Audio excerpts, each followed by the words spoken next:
A level ඒ තුනක් දාන්න ලේසිම subject මොනවද? නැත්නම් මම ලියපු සබ්ජෙක්ට් එකට A එකක් එයිද? එහෙමත් නැත්නම් මගේ බුදාට හරි දුවට හරි ලියපු සබ්ජෙක්ට් එකට A එකක් තියෙද? ඉතින් මෙහෙම හිත ඉන්න ඔයා වෙනුවෙන්ම අද අපි සූදානම් වෙන්නේ උසස් පෙළට ඒ සාමාර්ථයක් ගන්න ලේසිම විෂයන් ටික මොනවද කියන එක ගැන අදහසක් දෙන්න. ඉතින් අවසානයේ වෙනකන් රැඳිලා ඉන්න ප්‍රතිඵලත් එක්ක කතා කරන මේ වටිනා වීඩියෝවේ.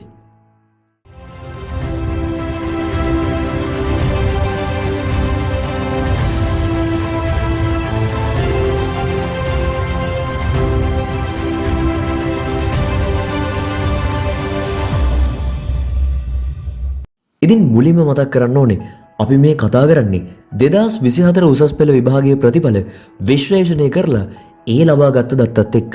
ඉතින් මෙතනදී මොකක් හරි විෂයකට ඒකක් ගන්න කොච්චර පුළුවන්ද කියන එකක් බලන්නේ ඒ විෂයේ ඒ සාමාර්ථ ප්‍රතිශතයත් එක්ක. ඉතින් මෙතනදී තව අවුලක් එනවා. ඒ තමයි සමහර විෂයන් ලොකු පිරිසක් කරනවා, ඒ වගේම සමහර විෂයන් කරන්නේ බොහොම පොඩි පිරිසයි. ඉතින් මෙතනදී දත්ත තේරුම් ගන්න අවුලක් නොවෙන්න පොඩි පිරිස ලොකු පිරිස ප්‍රශ්නෙත් මග හැරෙන්න අපි මේක කාණ්ඩ දෙකක් යටතේ සඳහන් කරනවා. පළවෙනි කාණ්ඩය තමයි අපේක්ෂකයෝ 10000ට අඩු විෂය කාණ්ඩය. දෙවෙනි කාණ්ඩය තමයි අපේක්ෂකයෝ 10000ට වැඩි කාණ්ඩය. ඉතින් මුලින්ම මේ අපේක්ෂකයන් 10000ට අඩු කාණ්ඩේ වැඩිම ඒ සාමාර්ථ ප්‍රතිශතයක් ගත්තු විෂයන් 10. අංක 10 හින්දු ධර්මය 17.85. අංක 9 පෙරදිග සංගීතය 19.27. අංක 8 ක්‍රිස්තියානි ශිෂ්ටාචාරය 20.13. අංක 7 අපරදිග සංගීතය 20.51. අංක 6 ප්‍රංශ භාෂාව 21.86. අංක 5 ඉස්ලාම් ශිෂ්ටාචාරය 27.21. අංක 4 ඉස්ලාම් ධර්මය 31.5.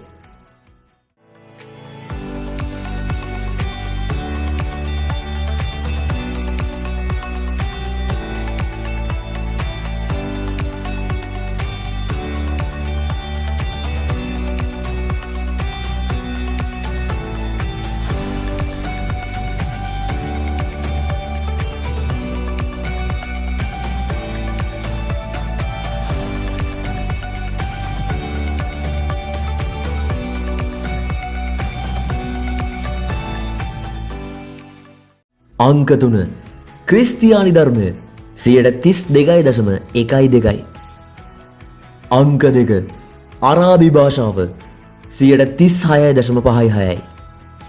අංක 1 මැලේ භාෂාව 40%. හැබැයි කියන්න ඕනේ මැලේ භාෂාව ලියලා තියෙන්නේ 5 දෙනෙක් විතරයි. එතනින් දෙන්නෙක්ටම ඒ සාමාර්ථ තිබිලා තියෙනවා. ඒකයි 140ක් වගේ වෙලා තියෙන්නේ. හරි, එහෙනම් අපි ඊළඟට බලමු කොමන් විෂය ගන්න ටික. එහෙම නැත්නම් ඔබ අපි කවුරුත් දන්න අපේක්ෂකයෝ 10000ට වැඩි විෂය කාණ්ඩ අතරින් අපි බලමු මොන විෂයටද වැඩිපුර මේ සාමාර්ථ තිබ්බ කියලා. ඉතින් මේ ඒ කාණ්ඩයේ හොඳම විෂයන් 10. අංක 10 සංයුක්ත ගණිතය ඒ සාමාර්ථ 3535යි ප්‍රතිශතය 8.37. නවවන ස්ථානය දෙමළ භාෂාව ඒ සාමාර්ථ 1494යි ප්‍රතිශතය 8.79. අංක 8 රසායන විද්‍යාව ඒ සාමාර්ථ 7859යි ප්‍රතිශතය 8.83. අංක 7 ව්‍යාපාර අධ්‍යයනය ඒ සාමාර්ථ 4746යි 9.4. අංක 6 භූගෝල විද්‍යාව ඒ සාමාර්ථ 4410යි ප්‍රතිශතය 9.61. අංක 5 දේශපාලන විද්‍යාව ඒ සාමාර්ථ 3410යි ප්‍රතිශතය 10.09. අංක 4 ආර්ථික විද්‍යාව ඒ සාමාර්ථ 6603යි ප්‍රතිශතය 11.55. අංක 3 සිංහල භාෂාව ඒ සාමාර්ථ 5920යි ප්‍රතිශතය 13.67. අංක 2 බෞද්ධ ශිෂ්ටාචාරය ඒ සාමාර්ථ 2624යි ප්‍රතිශතය 14.9යි. අංක 1 ගිණුම්කරණය ඒ සාමාර්ථ 9721යි. ප්‍රතිශතය 17.07යි. ඉතින් ලංකාවේ 10000ට වැඩි විෂය කාණ්ඩේ වැඩිම ඒ සාමාර්ථ ප්‍රතිශතයක් තියෙන්නේ ගිණුම් කරන විෂයට. ඉතින් අපි මේක විෂය ධාරා විදිහට විශ්ලේෂණය කරමු. මුලින්ම කියන්නම් ටෙක් විෂයන් ගැන. එහෙම නැත්නම් තාක්ෂණ වේද විෂයන් ගැන.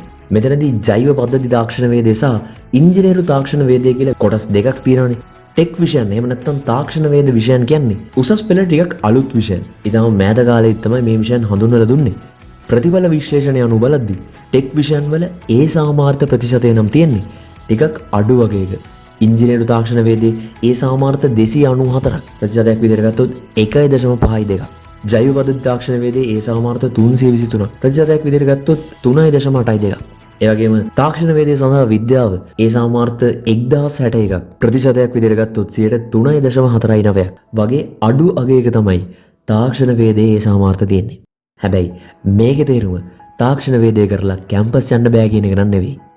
අපි ඉතුරු විෂය ධාරා ටිකත් සලකලා බැලුවොත් ජෛවීය විද්‍යාව විෂය ධාරාව යටතේ ගත්තොත් ගිය වසරේ ජීව විද්‍යාවට තිබිලා තියෙන්නේ 5.2.8ක් වගේ ගොඩාක් අඩු ප්‍රතිශතයක්. ඒ සාමාර්ථ 2819ක් එක්ක. ඒත් එක්කම ජෛවීය විද්‍යාව විෂය ධාරාවත් එක්ක අපි කරන අනිත් විෂයන් තමයි භෞතික විද්‍යාව, රසායන විද්‍යාව සහ කෘෂි විද්‍යාව. ඉතින් මේ විෂයන් තුනෙත් රසායන විද්‍යාව විතරයි 8.83ක වත්තකයක් තියෙන්නේ. භෞතික විද්‍යාව ඒ සාමාර්ථ ප්‍රතිශතය වෙන්නේ 6.07යි. ඒ සාමාර්ථ 5527ක් එක්ක. කෘෂි විද්‍යාවෙන් නම් ලංකාවටම තියෙන්නේ ඒ සාමාර්ථ 611ක් විතරයි. ඇත්තට මේක ප්‍රතිශතාත්මක අගයක් විදිහට ගත්තොත් 4.07. ගණිත විෂය ධාරාව ගත්තොත් රසායන විද්‍යාව, භෞතික විද්‍යාවේ ප්‍රතිශත අපි කලින් දන්නවා.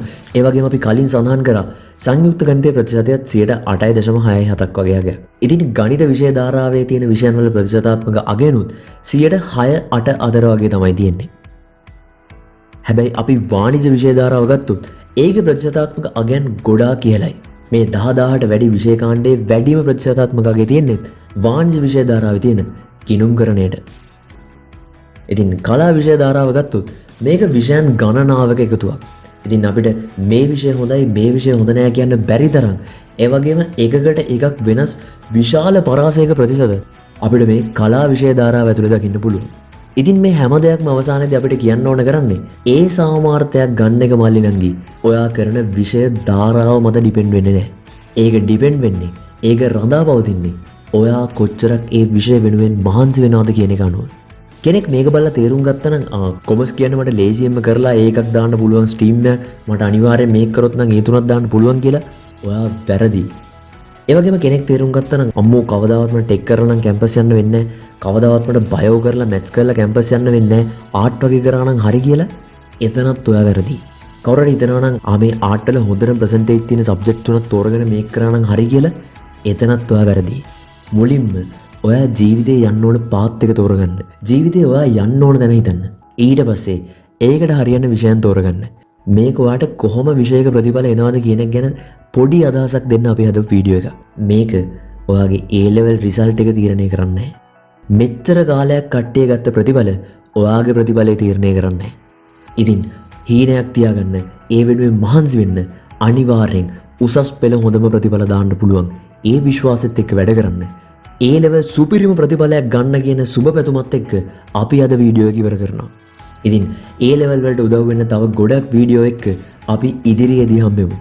ඉතින් මල්ලි නංගි ඕගොල්ලෝ හැමෝටම ගොඩක් ආදරෙන් සුබ පතනවා. ඉතින් Wisdom Plus LK අපිව subscribe කරලා එකතු වෙන්න. ඒ වගේම notification bell එකත් click කරලා අපේ හැම update එකක් එක්කම දිගටම රැඳිලා ඉන්න. එහෙනම් අදට ගිහින් එන්න. ඔබ සැමට සුබ දවසක්.